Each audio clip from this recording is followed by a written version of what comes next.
로이교회 새벽기도회 시작하겠습니다. 242장 찬송입니다. 242장 황무지가 장미꽃 같이 황무지가 장미꽃 같이 피는 것을 볼 때에 구속함에 노래 부르며 거룩한 길 다니리 거기 거룩한 그 길에 검은 구름 없으니 낮과 같이 맑고 밝은 거룩한 길 다니리 하나님의 아름다움과 그의 영광 볼 때에 모든 괴로움 잊어버리고 거룩한 길 다니리 거기 거룩한 그 길에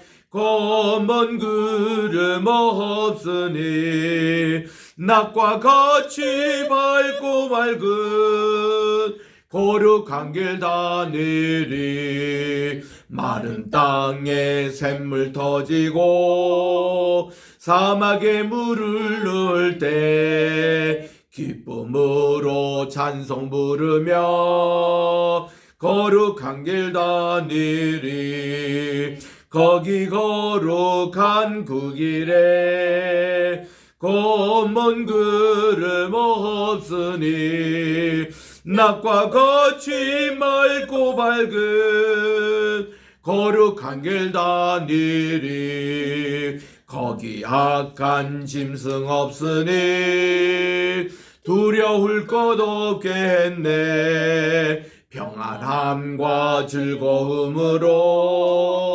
거룩한 길 다니리 거기 거룩한 그 길에 검은 구름 없으니 낮과 같이 맑고 밝은 거룩한 길 다니리 거기 죄인 전혀 없으니 거룩한 자뿐이라 주님 주신 면류관 쓰고 거룩한 길 다니리 거기 거룩한 그 길에 검은 구름 없으니 낮과 같이 맑고 밝은 거룩한 길 다니리 기도하겠습니다.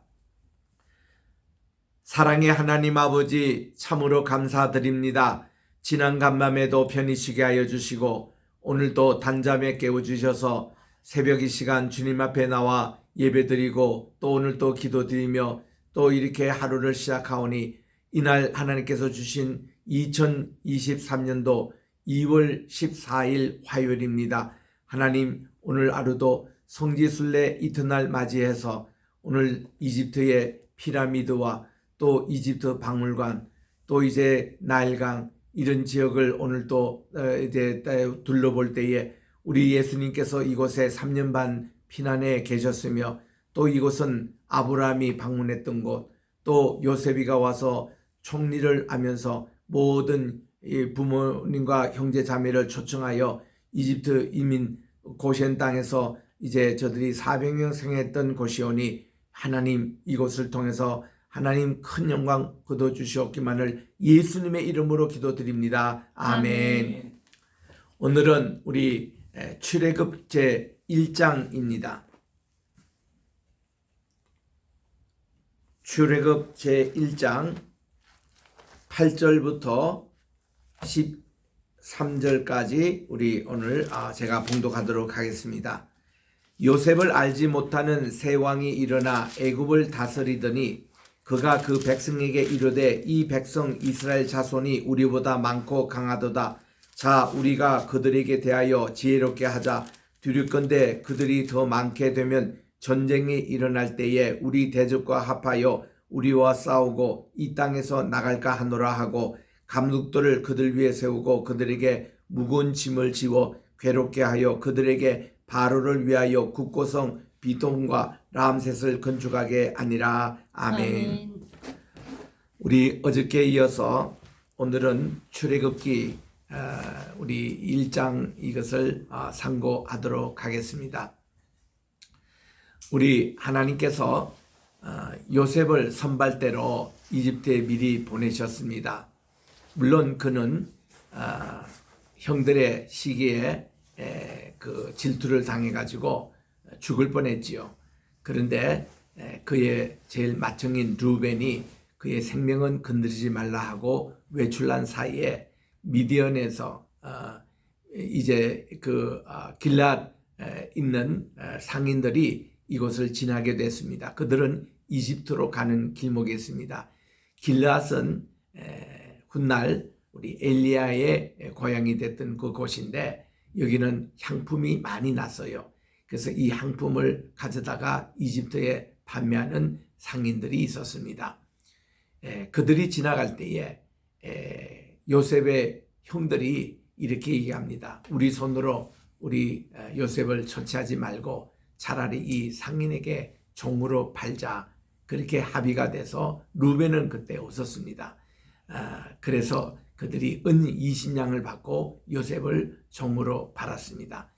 요셉은 그가 이제 이집트에 왔을 때 그 보디발의 노예로 이렇게 팔려가지고 거기서 일을 하게 되는 일이 있는데, 그래서 이러한 것이 우리 창세기 39장부터 나오는 얘기입니다.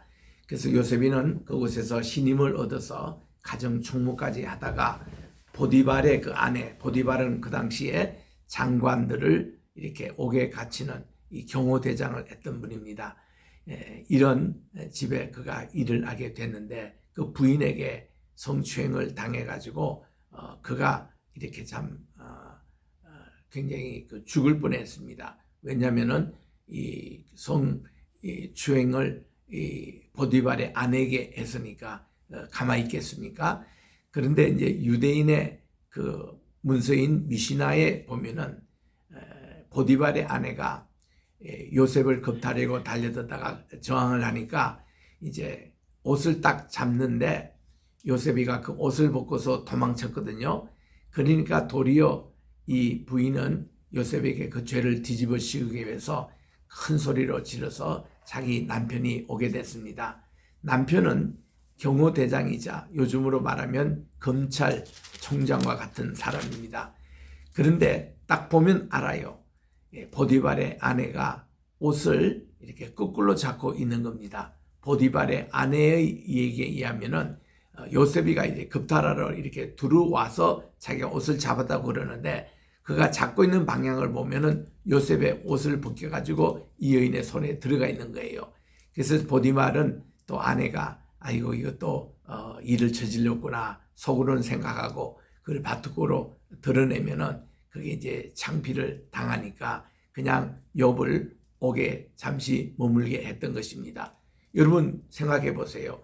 그 노예가 자기 부인을 겁탈하려고 할 때는 당장 칼로 그를 죽이는 그런 사형을 내릴 수 있는 그런 위치인데 요셉을 살려두잖아요. 그러니까 딱 보니까 정황이 부인이 이렇게 일을 저지른 것을 이렇게 볼 수가 있습니다. 그런데 또 하나님의 은혜가 요셉에게 임해가지고 옥에서도 그가 또 모범수가 돼서 총무 일을 맡을 정도였습니다.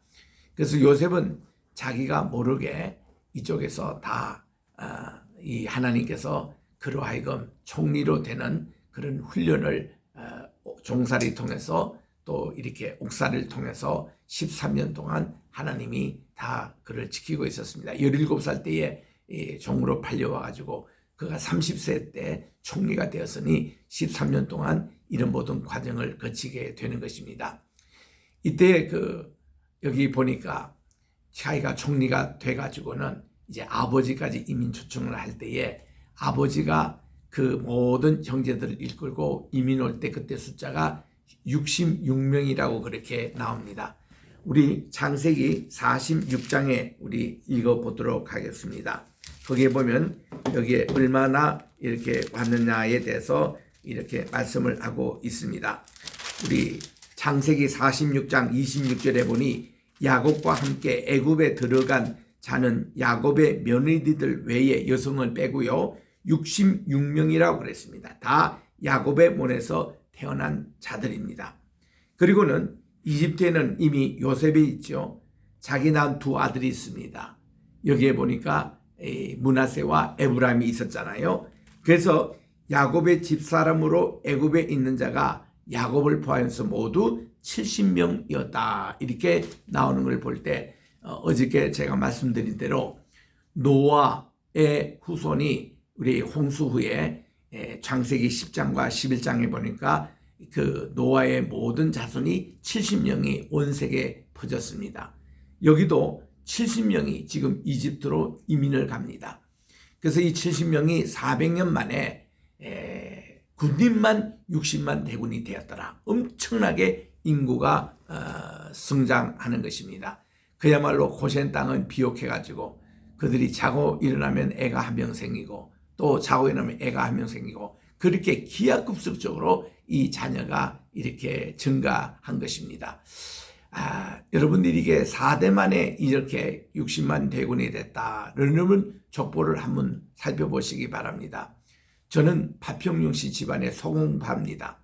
우리 집안의 그 파평윤 씨를 다 합쳐도 이게 우리 4대 올라가면은 정조부 또 우리 할아버지, 아버지 네 대에 또 뭐 내 밑에 대까지 다 합쳐도 우리 족보에는 500명이 안 돼요. 그 400명 만에 이 60만 대군이 됐다는 것은 엄청나게 생육하고 번성한 겁니다. 이런 생육과 번성의 축복을 하나님이 아브라함 때 약속하시고 야곱 때 약속하시고 그리고 요셉 때 약속하신 이것이 성취가 어떻게 됐는가 하니 그 먹고 살기 힘든 가나안 땅에 있을 때는 그렇게 안 되는데 그들을 이 비옥한 고센 땅에 와서 이렇게 함으로 많은 사람들이 이렇게 부르게 됐습니다. 수가 너무 늘어가니까 보세요. 60만 군인들입니다. 20세 이상, 60세 이하의 이 숫자가 이르면은 20세 이하의 어린아이들 그리고 청소년 또 60세 이상의 노인들 인구 합치고 모든 여성들 합치면요. 역시 60만에서 곱하기 4 내지 6은 최소한 될 수 있는 그래서 6해도 300만이죠. 4해도 200만입니다. 이런 인구가 이렇게 늘어나니까 이 요셉을 알지 못하는 바로가 굉장히 조바심이 생긴 겁니다. 그럼 여기서 요셉을 알지 못하는 바로라는 게 누구를 가리키느냐? 이 이집트의 왕조는 크게 세 왕조로 있습니다. 전체가 30왕조예요. 1왕조부터 5왕조 사이를 고왕조 시대라 그럽니다. 이때의 피라미드가 많이 건설된 것이 오늘날 쿠푸를 위시해서 기자에 있는 피라미드가 다 그때 건설된 겁니다. 조수 왕제부터 시작해서 그리고 6왕조부터 17왕조까지를 중왕조 시대라 그렇게 얘기합니다. 그리고 이 18왕조가 들어가면은 30왕조까지 이것이 신왕조라고 그래서 이 전체 그 바로가 모두 300명이 있었던 것이죠. 오늘 여러분들이 피라미드를 가게 되는데 피라미드는 사실 그 바로를 지냈던 이 바로라는 것은 이집트의 왕을 칭호가 그렇습니다. 바로라는 것은 큰 집이라는 뜻이거든요. 이게 한 300명 바로가 있었습니다. 그래서 피라미드도 약 300개 있는 걸로 추정이 되는데 지금까지 발굴된 것은 138개 발굴이 됐습니다.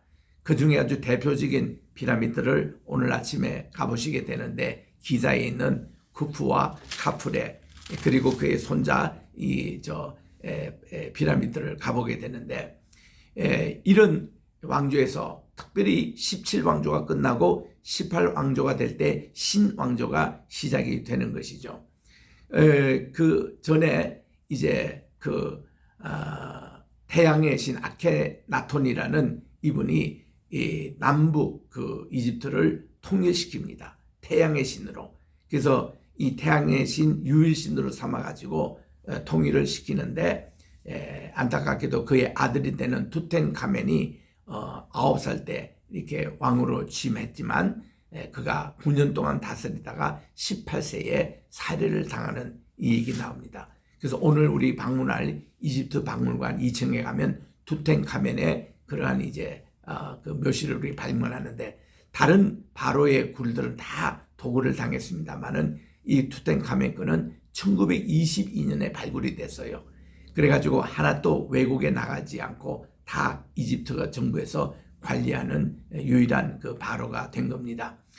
그래서 이제 새로운 왕조 할 때 이 왕이 18왕조의 네 번째 왕인 투트모세 1세라고 알려지고 있습니다. 이 왕이 이제 취임되고부터 이제 요셉의 그걸 알지 못하고 고센 땅에 사는 히브리 사람을 알지 못했습니다. 이런 왕이 아마도 힉소스족이 아니겠느냐. 힉소스라는 것은 우리 오늘날 지진당에서 어려움을 당하고 있는 투르키에, 그게 본래가 이게 돌글족이라고 그랬습니다. 이 돌글족과 관계되는 그런 부족이 힉소스족이에요. 그들이 이제 외침해서 이렇게 이집트에 잠시 정복한 적이 있는데, 그때에 이 사람들이 그 이스라엘 사람들을 두려워했습니다. 왜냐하면 인구가 그 당시 한 300만 정도 됐을 때만 해도 이집트의 전체 인구가 뭐 그만한 숫자였지 그 이상 되지 않는 숫자였거든요. 그래서 이들이 이제 전쟁이 났을 때는 이 적에 붙어가지고 자기들을 묻지를 못하게 두려움이 생겨서 이들을 전부 다 노예로 삼았습니다. 그래서 우리가 400년 동안 이스라엘 백성들이 노예 생활을 한 게 아니고 그들이 한 80년 정도 노예 생활을 한 걸로 압니다. 그 전까지만 해도 잘 먹고 잘 살았어요. 그래서 이제 그들의 업이 목축업이기 때문에 이 카이로에서부터 진영에까지 나가는 이 나일강이 여러 방면으로 나갔습니다. 그래서 이것이 역삼각형으로 나갔다고 해서 헬라 말의 네 번째 글자가 델타 아니겠습니까? 알파, 베타, 감마, 델타, 이 글자가 삼각형의 대문자를 가지고 있죠. 그걸 뒤집어 놓으면 역삼각형이 되는데, 카이로에서부터 역삼각형으로 쫙 강이 이렇게 나가서 지중해를 연하고 있는데, 여기서 대표적인 도시가 알렉산드리아입니다. 그래서 알렉산드리아는 고센 땅의 수도고, 그리고 무역항으로서 아프리카와 아시아와 유럽을 연결하는 대표적인 무역 항구가 된 것인데, 그 중심으로 이 고센 땅에 이스라엘 백성들이 400년 동안 잘 풍족하게 살았습니다. 인구도 많아져서. 그래서 하루아침에 그들이 노예가 됐고, 그래도 자꾸 인구가 부르니까 이 바로가 특별히 히브리 산파 가운데서 십부아라는 과 부아라는 두 사람에게 만약에 남자를 낳거든 죽여버리고 여자를 낳는 것은 살려두라, 이래가지고 어쨌든지 인구 억제 정책을 썼습니다. 그런데도 이 두 산파들이 아기들을 살려두고 이렇게 다고 하니까 이 바로가 화가 나서 이 두 산파들에게 책임을 추궁했습니다. 어찌하여 아이들 죽이지 않았느냐. 그러니까 히브리 여인들은 이집트 여인과 달라가지고 몸이 건장하기 때문에 우리 산파가 가기 전에 이미 아기를 낳아버리는데 우리가 어찌 손을 씁니까 하고 지혜롭게 대답한 거예요. 그리고는 성경에서 말씀하기를 그들은 하나님을 경외하였기 때문에 하나님께서 그들에게 복을 주셨더라, 그렇게 나갑니다. 이런 아론이 태어날 때만 해도 벌써 아론이 3살 됐지 않습니까? 모세하고 3살 차이가 나니까 아론이 날 때만 해도 그런 일이 없었는데 모세 때부터 그랬기 때문에 그로부터 80년 후에 출애굽을 했기 때문에 이 모세는 그야말로 이때 이제 위협 협박 속에서 태어났습니다. 그래서 모세가 태어날 때 할례도 받지 못해서요, 그 아버지 이제 2장 1절에 가보니까 이들이 레위 지파의 어머니 아버지를 두는데 아버지 이름이 아므람이에요. 그리고 엄마 이름이 요게벳입니다. 그런데 이 두 사이는 그때 종래혼 같은 지파에서 이 결혼을 했지 않습니까? 하다가 보니까 좀 근친 이렇게 그 집안의 친족끼리 결혼하는 일이 있는데 6장에 가보니까, 우리 출애굽기 6장에 가보니까 이 자기 부모의 관계를 이렇게 설명합니다. 아므람의 고모님이 바로 이 요게벳이에요. 그래서 조카와 고모 사이에 결혼해서 생긴 아들이 바로 아론이고 두 번째 아들이 모세고 그리고 딸이 먼저 태어났는데 미리암이었습니다.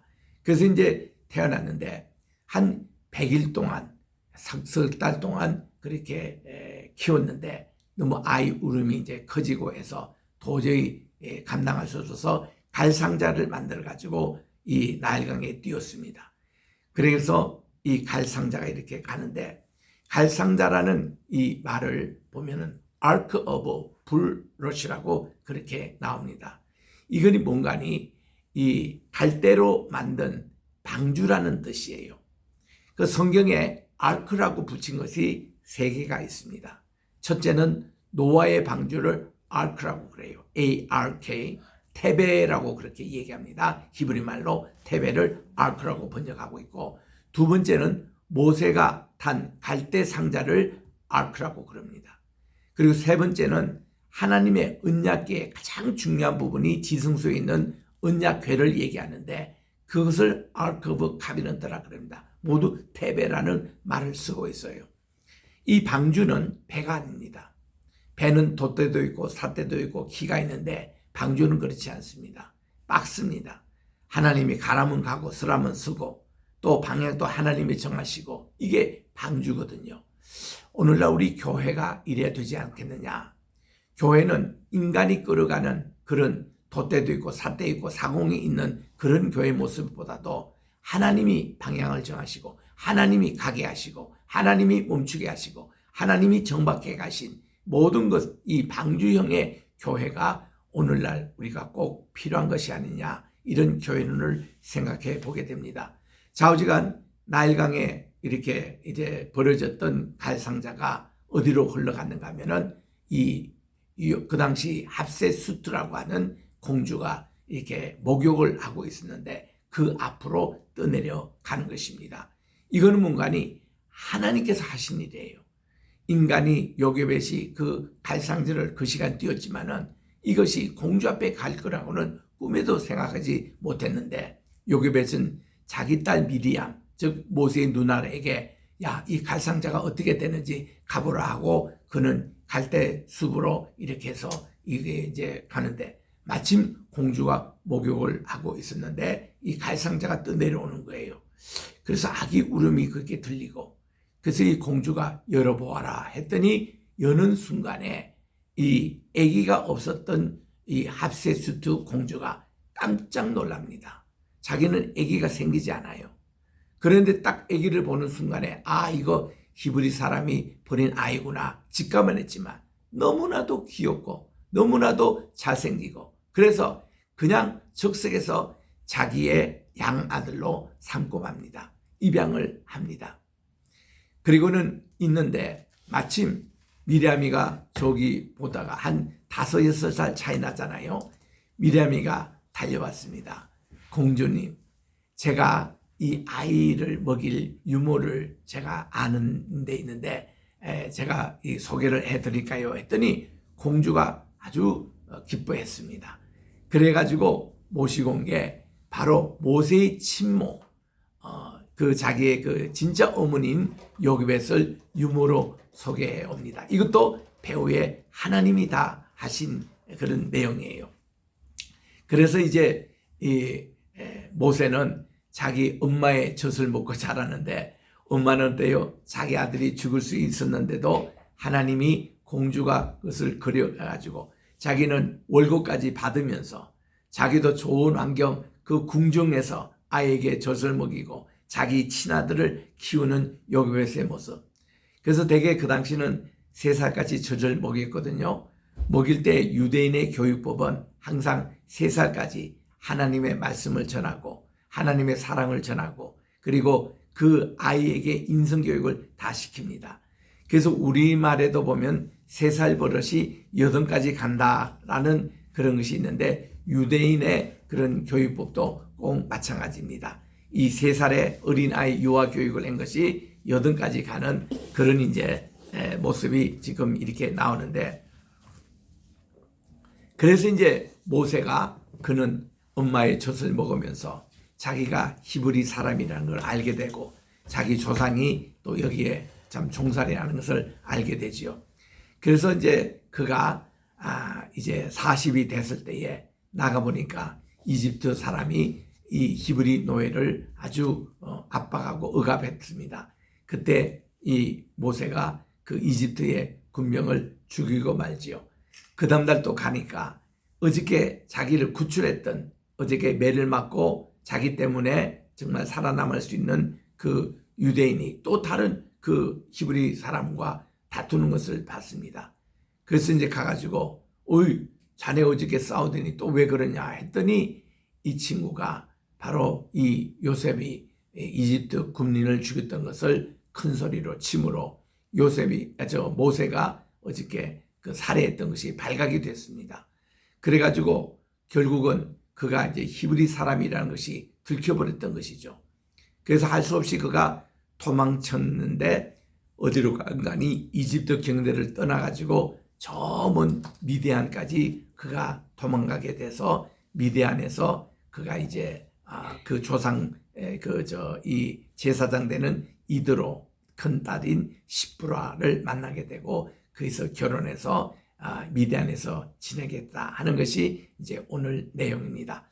참 이걸로 통해서 이 하나님의 구원의 역사, 우리 출애굽의 여정은 예수님께서 우리를 죄를 사해 주시고 용서를 해 주신 구원의 역사의 여정과 꼭 같거든요. 그래서 우리는 이 출애굽의 여정을 통해서 예수님의 골고다 언덕의 일을 기억하게 되는 것이죠.